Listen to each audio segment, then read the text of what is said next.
नमस्कार, आप देख रहे हैं जनता की आवाज न्यूज और मैं हूं आपके साथ ज्योतिका। आइए रुक करते हैं खबर की ओर। एसआईआर पर अखिलेश यादव का आरोप, मेरठ और लखनऊ में कटे कई वोट। लखनऊ में समाजवादी पार्टी के राष्ट्रीय अध्यक्ष अखिलेश यादव ने एसआईआर स्पेशल इंटेंसिव रिवीजन अभ्यास को लेकर चुनाव आयोग पर सवाल उठाए हैं। जी हां, उनके द्वारा कहा जा रहा है कि इस प्रक्रिया के दौरान कई जगहों पर वोट काटे गए हैं, जिनमें मेरठ और राजधानी लखनऊ भी शामिल है। अखिलेश यादव ने कहा कि पहली बार नहीं है जब चुनाव आयोग पर सवाल खड़े हुए हैं। उन्होंने जोर देते हुए कहा कि इस अभ्यास के दौरान वास्तविक और योग्य मतदाताओं के वोट सुरक्षित किए जाने चाहिए। सपा प्रमुख ने कहा कि उनकी पार्टी चुनाव आयोग से अपील करेगी कि मतदाता सूची को आधार से जोड़ा जाए ताकि किसी भी तरह की गड़बड़ी ना हो और सही मतदाता का अधिकार सुरक्षित रह सके। उन्होंने ये कहा कि अभी तो 3 लाख वोट कटे एक जिले में, अभी 2 विधानसभाएं अलग अलग जिले में हैं, उसमें भी हम लोग काटेंगे वोट। अगर बीजेपी के नेता, बीजेपी के पूर्व सांसद, बीजेपी के मुख्यमंत्री ये बात कहें तो ये सवाल उठता है कि इलेक्शन कमीशन, उसकी क्रेडिबिलिटी क्या है। हम लोग किससे माने कि किसका ड्राफ्ट लिस्ट कौन वोटर लिस्ट ठीक करेगा। और जब इतनी बड़ी एक्सरसाइज हुई हो तो हम उम्मीद करते हैं उत्तर प्रदेश के लोग कि वोटर लिस्ट ठीक होगी।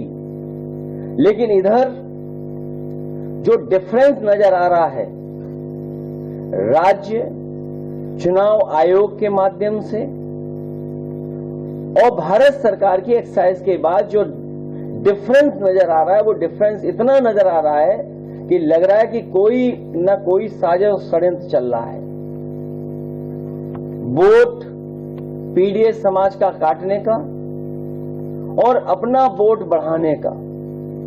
जब एक प्रतिष्ठित अखबार में ये बात आई कि सरकार ने ये निर्देश दिए हैं कि हर बूथ पर 200 वोट बढ़ाए जाएं, तो शक और गहरा हो जाता है।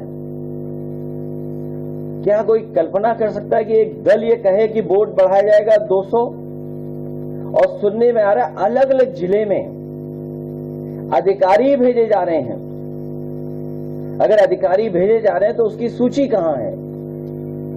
जो अधिकारी भेजे जा रहे हैं इस एक्सरसाइज को और आगे बढ़ाने के लिए, मेरठ बड़ा जिला है, बड़े पैमाने पर वोट कटे हैं। राजधानी लखनऊ में वोट बड़े पैमाने पर कटे हैं। वो गिनती में क्या दोबारा दोहराऊं कि जो गिनती हमने आपने सोचा भी नहीं था कि लाखों लाख वोट एक एक विधानसभा से साफ हो गए। वो कई चैनलों में वो कविताएं और कहानियां भी सुनने को मिली। एक कौवे वाली सुनने को मिली। कोई एक समझदार कौवा था, वो सुन लेता था, समझ लेता था। कभी पत्थर से भगाने की बात हुई, लाठी से भगाने की बात हुई, बंदूक से भगाने की बात हुई, वो समझ जाता था, वो पकड़ा नहीं जा रहा था, वो चोट नहीं खा पा रहा था। लेकिन जब उसे बताया गया कि मैं लाठी मांगू और तुम 12 बोर बंदूक ले आना, वो कहानी हमने आपने सबने सुनी है। तो जो सोचिए, हम इलेक्शन कमीशन पे भरोसा करते हैं, आयोग पर भरोसा कर रहे हैं, और आयोग पे पहली बार सवाल नहीं खड़ा हुआ है। याद कीजिए, बाई इलेक्शन जब हुआ था, यहां रामपुर के लोग होंगे और रामपुर के आसपास के जिले के लोग हैं, हम लोगों ने वो वीडियोस डाले, वो तस्वीरें डाली जिसमें पुलिस वोटर्स को रोक रही थी। किसी पुलिस के अधिकारी पर कार्रवाई नहीं हुई। उसके बाद जो बाई इलेक्शन में हुआ है, शायद दुनिया ने देखा होगा, और मैंने आपके माध्यम से अपील की थी कि दुनिया के जितने भी हमारे लोग हैं जो ये समझते हैं कि लोकतंत्र में जो मतदान होता है, जो मतदाता आता है, कितना सुरक्षित है, कितना सुरक्षा के साथ आता है, कि दुनिया देखेगी कैसे वोट पड़ता है यूपी में। उसके लिए आपसे भी अपील की थी और अंतर्राष्ट्रीय प्रेस से भी अपील की थी। बाई इलेक्शन कैसे हुआ था हमने सबने देखा है।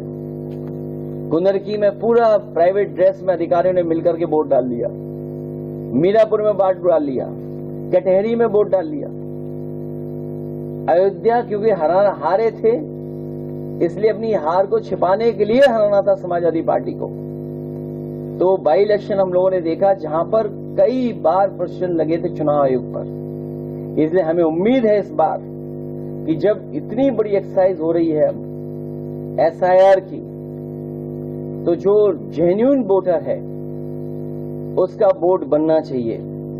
और हमारा तो सुझाव ये है कि कोर्ट में तो चल रहा ही है मामला, लेकिन उत्तर प्रदेश में कम से कम आयोग ये डिफरेंस देखते हुए ये फैसला ले कि आधार से जोड़ दिया जाए वोटर, क्योंकि ये जो डिफरेंस नजर आ रहा है गांव शहर का और पूरी वोटर लिस्ट का, बहुत ज्यादा डिफरेंस नजर आ रहा है। मैं तो कहूंगा कि ग्राफ वो स्क्रीन पे लाए जाएं जो ग्राफ्स हैं।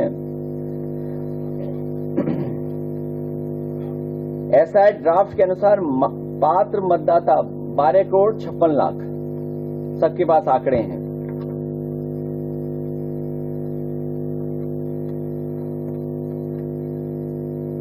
ग्राफ सेकंड दिखा दो।